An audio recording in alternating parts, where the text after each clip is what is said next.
예, 안녕하십니까. 지난 강의에 계속 이어서 평가 선별의 마지막 파트인 내 아카이브를 어떻게 평가 선별하는가 하는 것의 사례를 예를 들어서 한번 말씀드려 보겠습니다.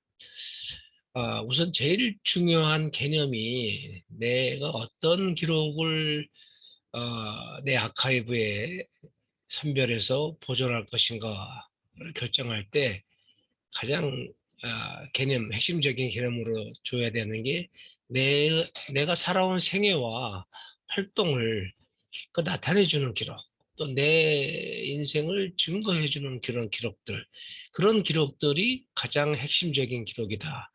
그런 개념을 가지면 되겠습니다.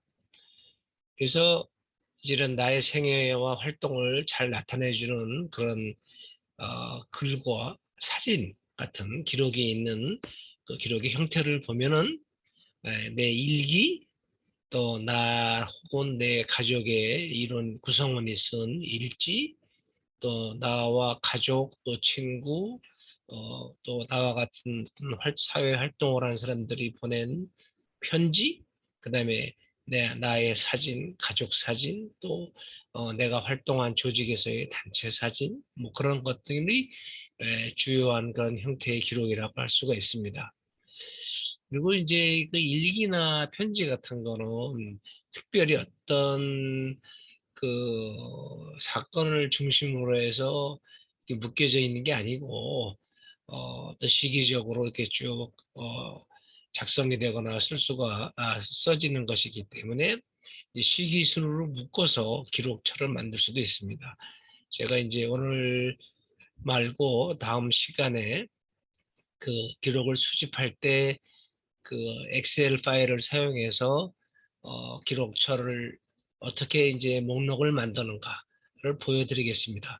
그 목록을 만들 때는 이런 그 개인 아카이브에 들어가는 그 자기의 개인 기록에 그 일종의 분류 체계가 미리 만들어져 있는 게 좋습니다. 그런 그 분류 체계의 사례를 제가 들어보도록 하겠습니다. 사진 같은 경우는 이제 꼭 시기순으로 이렇게 쭉 뭐 성장함에 따라 한 개인의 성장함에 따라 이렇게 모을 수도 있지만 또 어떤 기관에서나 어떤 조직에서 혹은 가족이다 이런 그 출처별로 이렇게 묶어지는 것이 더 편리할 수도 있고 이용할 수가 있습니다. 이용하기가 쉬울 수가 있습니다. 그리고 어떤 그 활동이나 행사별로 이렇게 사진을 모아주는 것이 있는데 이런 활동이나 행사는 결국 어떤 특정한 출처에서 만들어주는 거기 때문에 어떤 출처에 기반한 어떤 기록 덩어리, 기록 시리즈에서 어떤 개별 행사 혹은 개별적인 어떤 그런 그 개인이나 그 조직의 활동에 관한 그런 기록철로 만들어진다고 보면 되겠습니다. 그런 기록철들이 보통 앨범으로 옛날에 이제 기록을 많이 모아놨는데 그러면은 이제 앨범으로 이제 그렇게 모아져 있는 경우가 많죠. 사례를 들어보면은 여러 가지 그 여러분의 인생을 나타내 줄 수 있는 생애의 어떤 일을 하는 것을 증명해 줄 수 있는 제3자가 증명해 줄 수 있거나 기록으로 증명해 줄 수 있는 각종 증명서 같은 것도 사실은 개인 아카이브의 중요한 기록입니다. 우리가 이제 이런 것을 이제 많이 잃어버려서 개인이 이제 갖고 있지 않는 경우가 많지 않습니다만 그래도 갖고 있는 경우가 있죠.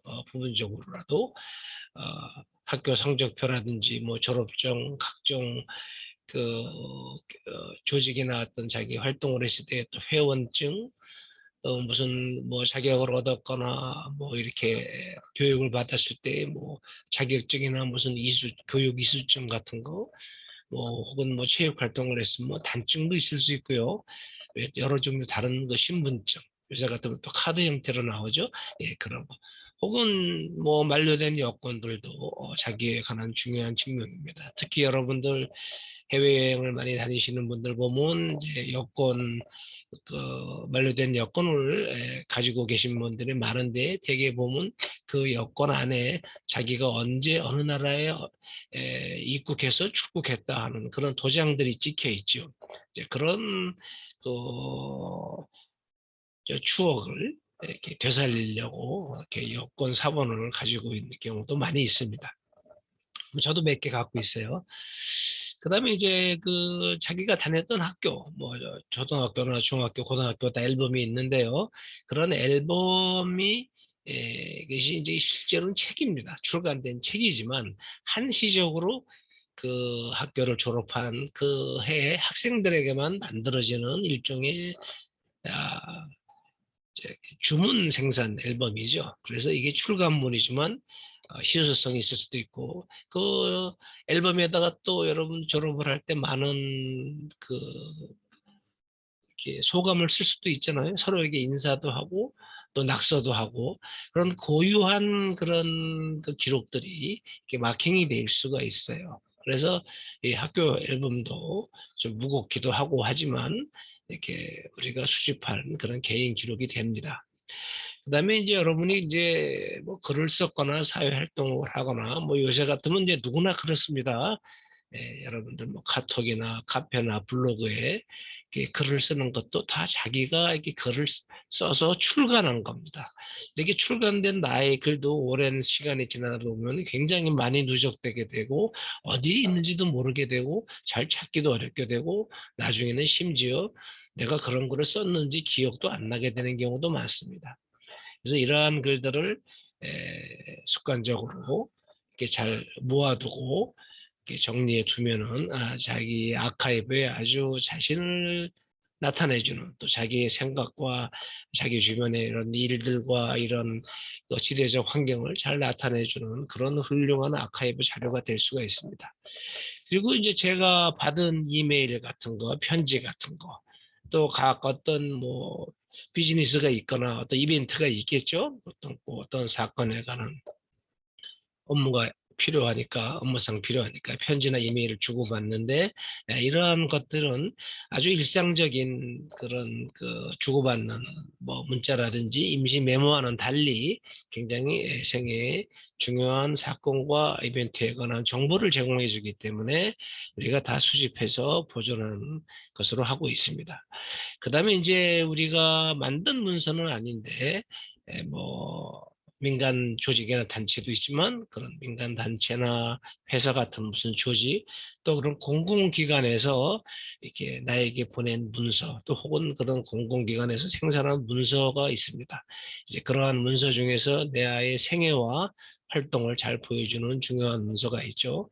여러분들이 뭐 표창장이나 감사패 같은 걸 받았을 때 그거 막 버리지 않죠. 이것은 또 내 생애 활동에 대한 어떤 내용을 이제 보여주는 이제 그런 그 물질로서 이렇게 만들어진 문서라고 할 수도 있습니다. 그리고 이제 이러한 그 개인 사례를 포함할 때 이제 우리가 이제 알아둬야 될 점이 하나 있는데 우리가 이렇게 기록을 선별하고 보존할 때는 꼭 이렇게 내 가족이나 내 자손에게만 보여주기 위해서 이렇게 기록을 보존하는 것만 아닙니다. 물론 이제 뭐 내가 내 인생을 뭐 이렇게 그냥 고만고만하게 평범하게 보통 사람으로 살아왔는데 뭐 내 인생의 여러 활동을 뭐 다른 사람한테 보여줄 만한 게 뭐가 있냐? 그냥 보통 사람처럼 살았는데 이렇게 편하게 생각할 수도 있습니다. 그래서 이제 내 가족이나 내 자손들이나 내가 어떻게 살았는지 알았으면 좋겠다 하는 그런 이제 소박한 바람으로 이제 어떤 기록을 모을 때 자기 가족이나 자손에게만 보여주기 위해서 이렇게 모은다, 보여준다 생각하기가 쉽습니다. 그런데 우리가 이제 조선시대 때 어떤 미라에서 나온 어떤 그 어떤 남편이 이렇게 아이를 낳다가 사산에서 일찍 죽은 부인에게 보내는 그런 편지 같은 것이 남아 있었는데 그것은 굉장히 이제 개인적인 그런 편지지만 이게 후대에 많은 사람들이 당대의 사람들이 이제 부부간에 어떤 식으로 이렇게 말을 표현을 했고 또 사랑을 했고 그런 그 사별의 정을 애틋하게 표현했는지를 정말 잘 느끼게 해주고 전달해주는 그런 기록으로 지금 여러 사람들이 보고 있습니다. 그러니까 여러분이 보통 사람으로 살았다 하더라도 이런 기록이 오래되면은 또 어떤 시기가 바뀌면은 여러분이 썼던 내용들이 언젠가는 누구에게 이렇게 도움이 되거나 감동을 주거나 혹은 정보를 제공하는 그런 기록이 될 수가 있습니다. 언젠가는 누구나 이용할 수 있다는 얘기죠.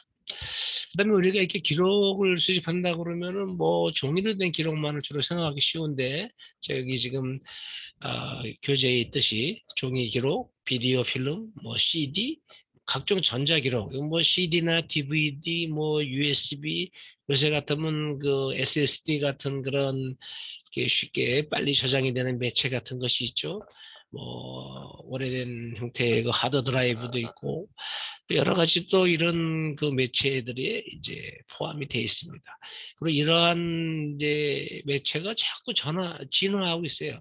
변화하고 있어요. 우리가 지금 보면은 스마트폰을 들고 다니는데 사실은 그게 아주 고성능 PC를 하나 들고 다니는 겁니다. 고성능 노트북을 들고 다니는 건데 그걸 가지고 우리가 온갖 주요한 활동을 다 합니다. 요새는 뭐 은행 거래도 해서 그 안에 은행 거래 기록도 캡처할 수가 있고 또 이 뭐 각종 무슨 뭐 이렇게 사진을 찍거나 활동을 갖다가 이렇게 뭐 적거나 메모를 하거나 할 때 그 모든 게 이제 스마트폰에 있어요. 그리고 스마트폰에 있는 기록을 스마트폰을 잊어버린다고 뭐 다 잃어버리는 게 아니라 그런 이제 애드로이드나 이제 그 애플의 이제 그런 그 소위 그 클라우드라고 하는 그쪽 회사에서 제공하는 저장소를 통해서 또 PC 같으면 마이크로소프트의 원드라이브 같이 이런 회사에서 제공하는 그런 저장소에다가 이런 모든 전자기록을 우리가 복원할 수가 있고 언제든지 복구해서 다시 활용할 수가 있습니다. 그러니까 이러한 점에 대한 것이 나이를 드신 분들은 조금 이제 익숙하지가 않은데 젊은 세대들은 이미 이제 굉장히 익숙하게 이런 걸 활용해서 사실은 무수한 기록을 생산하고 또 저장해 두고 또 찾아서 이용하는 그런 습관들이 돼 있습니다. 물론 이제 에, 그때그때 필요하지 않다고 생각해서 너무 많은 기록이 생산되기 때문에 많이 지우기도 하죠. 저 같으면은 이제 카톡에 이제 여러 가지 이제 의미 있는 대화나 증거가 될 만한 그런 대화를 나누는 그런 친구들이나 친지들이 있는데 이런 분들과 카톡 대화를 하면은 그거를 대화 보내기를 활용을 해서 이메일로 다 저장을 하는 그런 습관을 갖고 있습니다. 그래서 이것은 나중에 한번 이렇게 이러한 SNS 서비스를 중단하거나 자기가 탈퇴하더라도 자기가 생산하고 받은 기록으로서 자기가 보존하고 간직할 수가 있습니다. 그리고 이제 기록을 이렇게 수집하고 그럴 때 목록을 작성하면은 그런 이렇게 좀 필요한 정보, 그 목록을 만들 때 좀 이렇게 유용한 정보를 넣어두면 좋습니다. 그 중에서 제일 중요한 게 이제 전자기록이 많아요. 그러니까 이제 스마트폰을 쓰든 뭐를 PC를 쓰든 기록을 많이 생산하고 받는데 그런데 이런 경우에 그런 그 전자 파일의 목록, 뭐 종이 기록도 마찬가지지만 그 기록의 출처라든지 활동 내용, 그 시기가 나타나면은 이걸 나중에 분류하고 검색하기가 쉬워집니다. 예를 들어서 아까 지금 내 개인 아카이브 중에서 나의 개인적인 생애 혹은 내 가족에 관한 그런 기록을 먼저 얘기를 했습니다만 그런 기록을 갖다가 이제 어떤 사진 파일이 있다거나 어떤 종이 기록이 있다고 그럴 때 목록을 만들 때 뭐 이렇게 제목을 하나하나 붙일 때 이게 이제 건에 대한 하나의 기록건에 대한 그 이름 붙이기 이제 장명이라고 볼 수도 있는데 뭐 가족 모임 뭐 그다음에 대시를 하고 할아버지 생일 축하 뭐 생신 축하 그다음에 1990년 6월 25일 이게 열 번째 사진이다 뭐 열 번째 뭐 기록이다 등등으로 이런 식으로 하나하나의 그 기록마다 고유한 번호가 있어요. 우리가 나중에 찾을 수가 있고 또 디지털화를 해도 이것이 겹치지가 않고 전부 다 보존되고 찾아볼 수가 있게 됩니다. 이제 이렇게 기록 목록을 만들 때 수집한 기록의 목록을 만들 때 미리 이제 분류를 해서 그 분류의 체제에 맞게 이제 기록을 이름을 지으면 좋다. 파일 이름을 지으면 좋다. 그래야 이제 잘 정리 분류를 하고 검색 이용을 할 수 있다. 그런 얘기입니다. 이 부분을 다음 강의에 제가 이제 좀 자세하게 설명을 드릴 예정입니다. 이제 아까는 이제 개인과 가족의 그런 생애와 활동을 증거하는 기록을 수집해야 된다 그런 말씀인데 지금은 이제 좀 더 사회적인 분야로 더 나아갑니다. 이제 본인이 속했거나 활동했던 그런 조직의 활동을 증거하거나 나타내주는 기록. 내가 속했던 단체나 회사나 어떤 그 조직의 기록을 우리가 수집하면은 거기에 또 역시 나의 생애라든지 내가 살아왔던 그런 그 활동의 내용들이 나타날 수가 있습니다. 이런 내가 속했던 그런 단체의 그 회보나 발간물이 있을 수가 있어요. 이게 발간물은 여러 부를 만들었기 때문에 다른 사람도 보존할 수 있지만 나의 개인 아카이브에서 내가 속해 있는 조직의 활동을 내가 금방 찾아볼 수 있기 때문에 비록 이것이 그 유일한 기록물이 아닌 다수 있는 기록물이지만 내 아카이브에서는 굉장히 유용한 기록물이 될 수가 있습니다. 그래서 이렇게 그 회사나 이런 단체에서 어떤 이렇게 사업을 활동했던 사람들은 거기서 발행한 그런 발간물, 회보 같은 것을 수집하면은 자기 아카이브를 구축하고 자기가 살아온 생애를 이해하는 데 굉장히 도움이 되는 그런 기록 혹은 자료가 될 수가 있습니다. 이제 이런 조직에서는 기념사진을 많이 찍죠. 여러 이벤트나 이제 행사를 했을 때 이제 조직의 활동과 기념하리를 나타내주는 사진이 있습니다.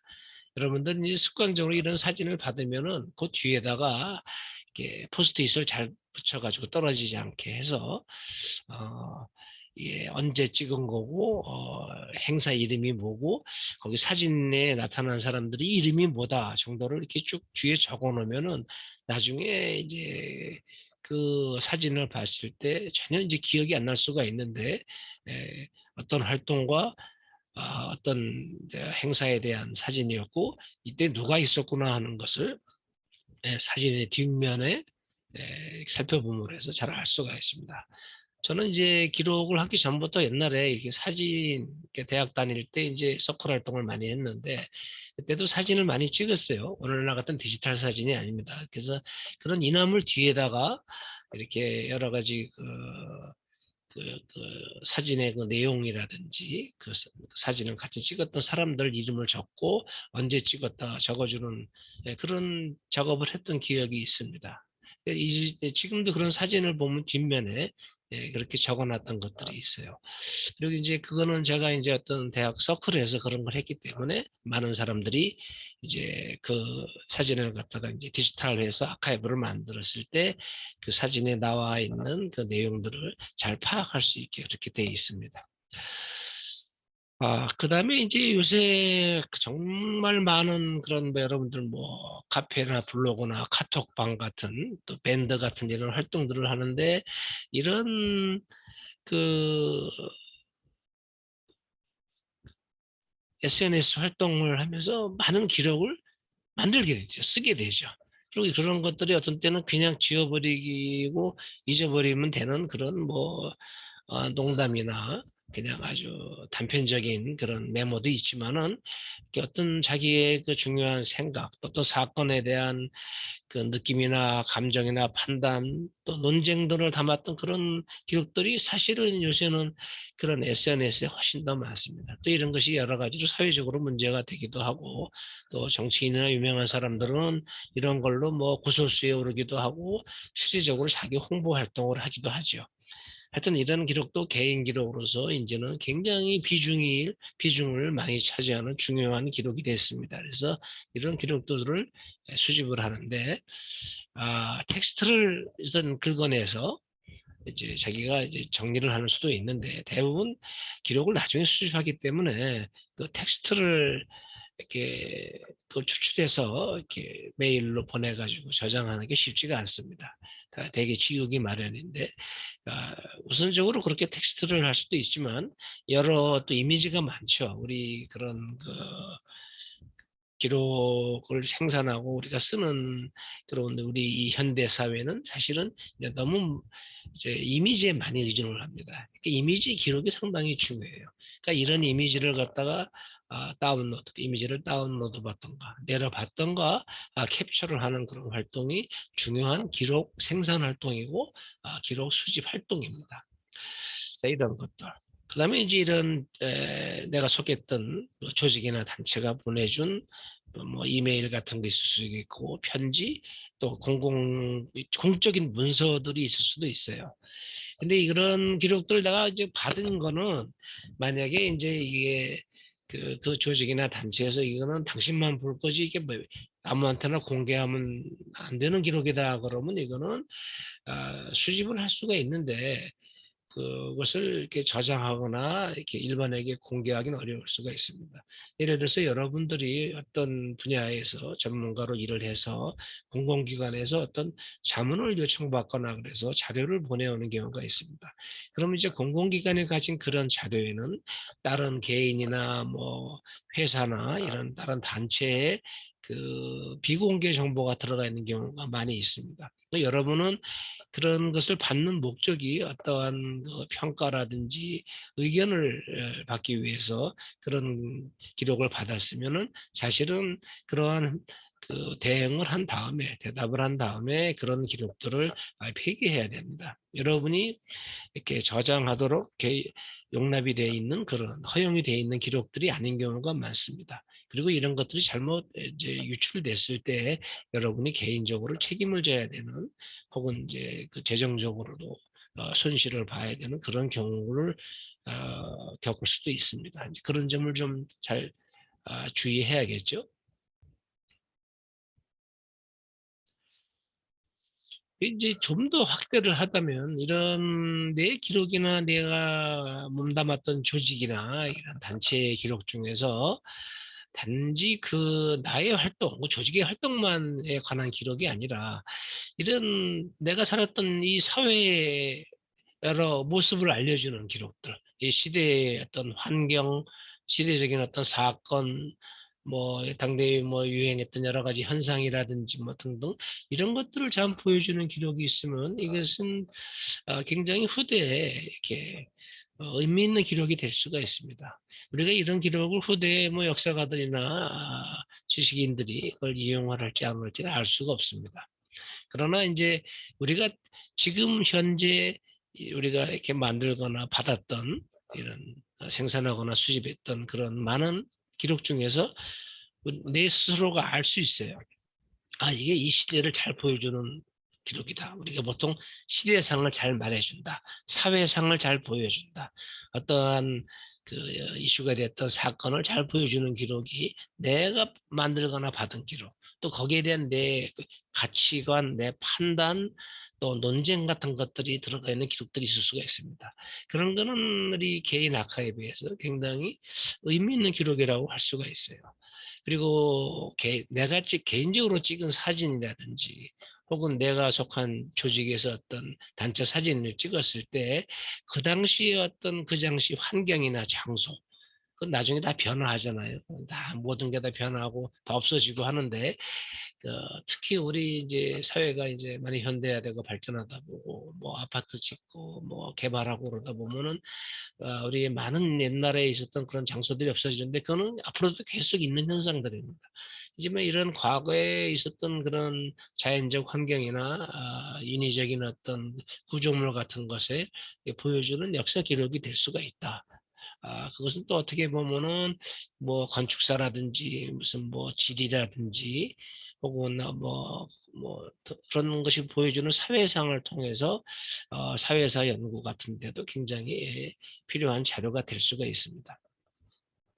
그다음에 이제 SNS에도 물론 그렇게 우리 시대의 사회상이나 시대상을 보여주는 또 환경과 장소를 보여주는 기록들이 많이 나타나게 있을 수 있습니다. 근데 여러분 주의할 거는 이런 SNS 기록에는 저작권이 있는 기록들이 많아요.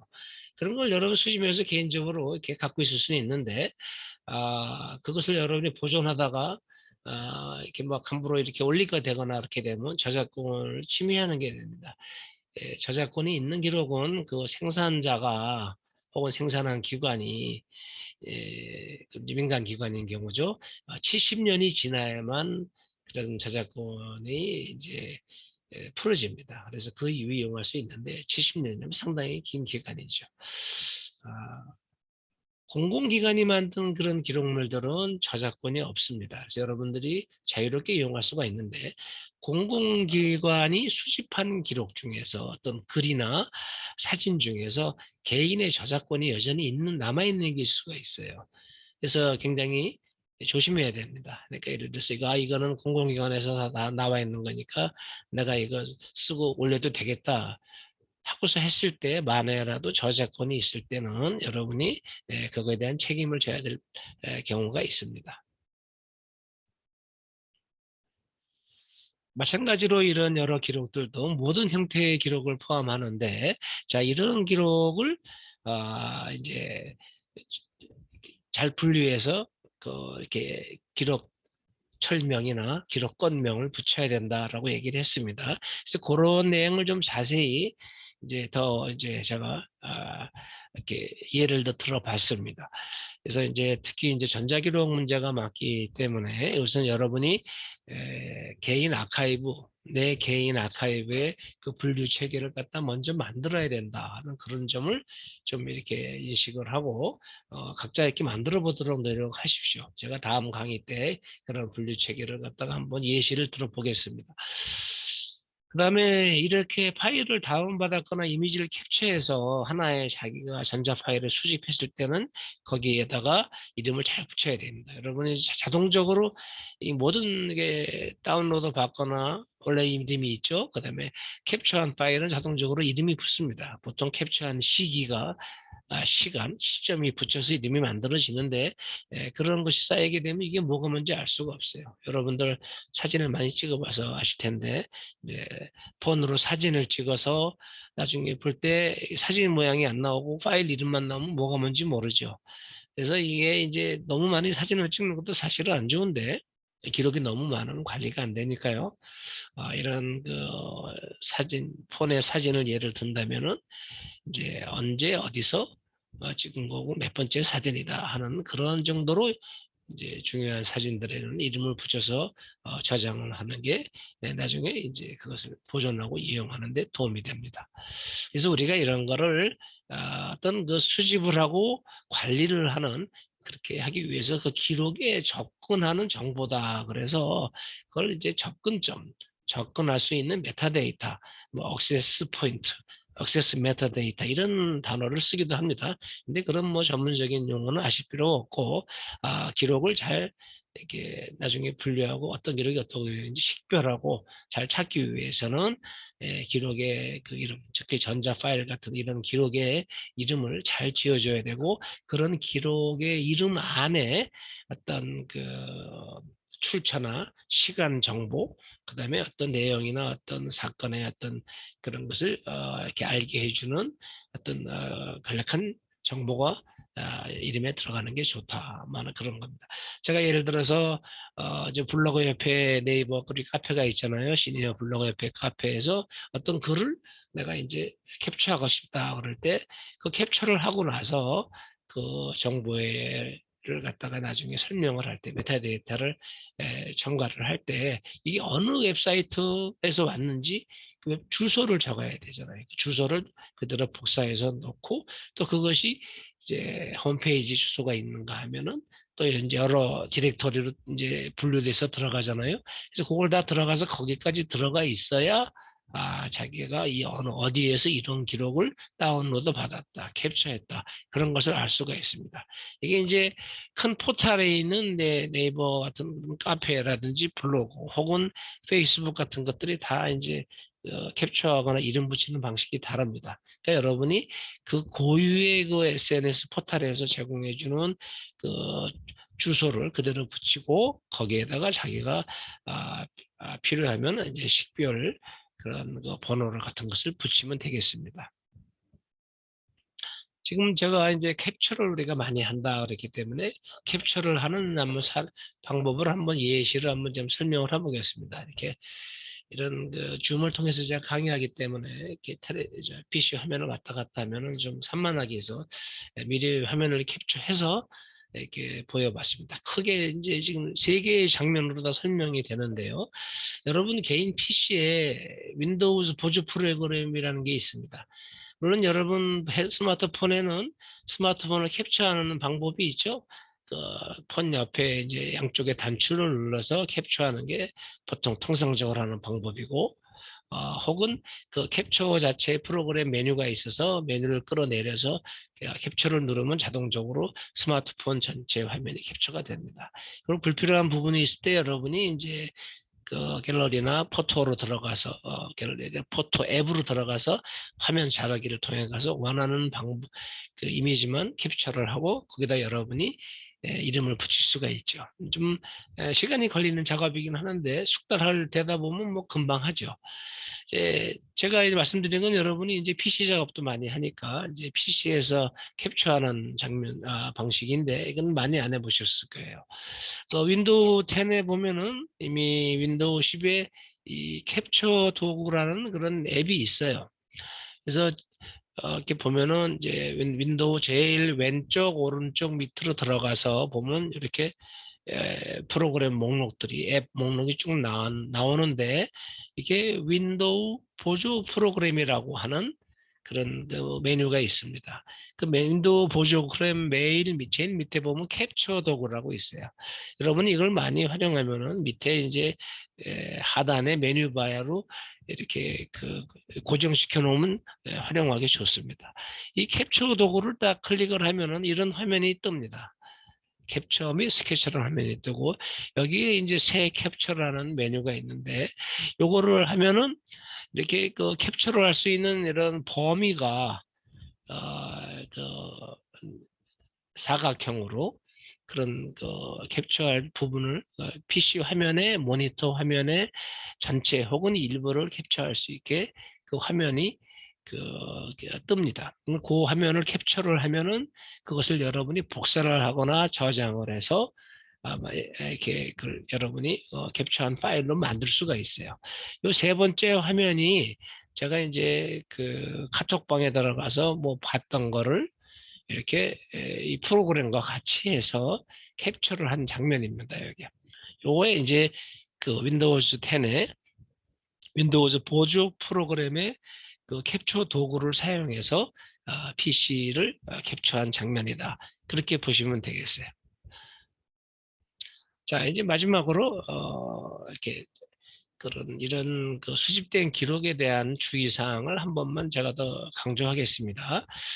모든 수집한 기록, 특히 이제 SNS나 전자기록들이 다 여러분들이 마음대로 공개하고 이용할 수 있는 기록이 아닌 경우가 많습니다. 그런 경우 여러분이 이제 수집을 했더라 하더라도 그런 기록에 대해서 목록을 만들 때 이용 제한이 있는 기록이다. 그래서 이용 제한 정보가 있다든지 비공개라든지 혹은 정보 이용 동의가 필요하다. 이런 식의 그 참고 사항을 이렇게 마킹을 해두는 게 반드시 필요합니다. 왜냐하면 이제 그 수집한 기록에 저작권이 있을 수가 있고 그 기록 안에 전자기록 안에 그 개인 정보가 있을 수도 있고 또 초상권이 있을 수가 있습니다. 이런 것을 이제 사용할 때는 좀 여러분이 주의를 요해야 됩니다. 타인의 그 초상 이미지를 또 함부로 여러분 개인 아카이브, 이제 개인 아카이브를 만들게 되면은 또 인터넷으로 여러분이 많이 공개하게 되거나 블로그나 이런 거를 공개하게 됩니다.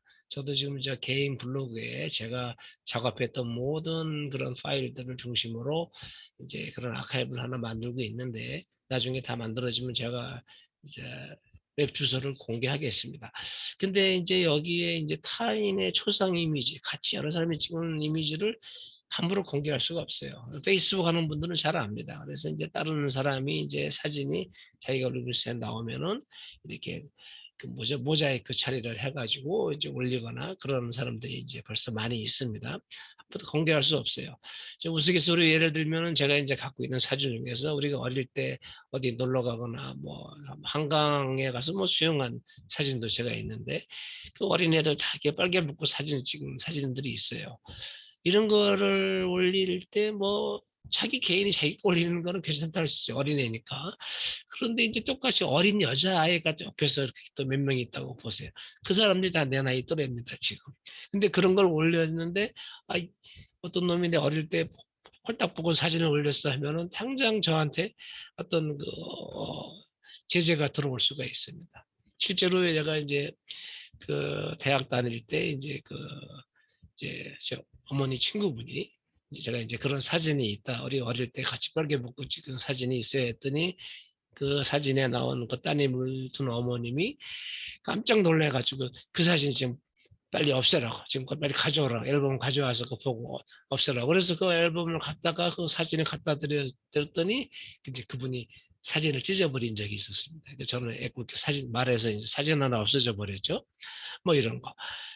그런 어린 시절 사실뿐 아니라 여러분 인생을 살다 보면은 여러 그 사람들과 인생의 여러 가지 관계를 맺게 되는데 뭐 소위 말해서 X자, EX가 들어가는 사람들의 뭐 이미지나 기록들 이런 것들은 조심해야 돼요. 웬만하면 다 이제 폐기를 해야 되겠죠.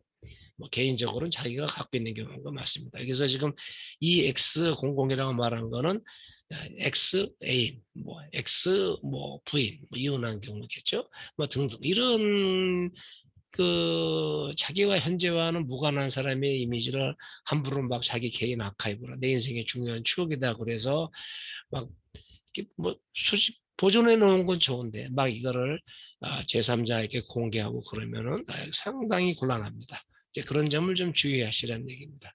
좀 강의가 길어졌습니다. 예. 다음 강의에 뵙겠습니다. 감사합니다.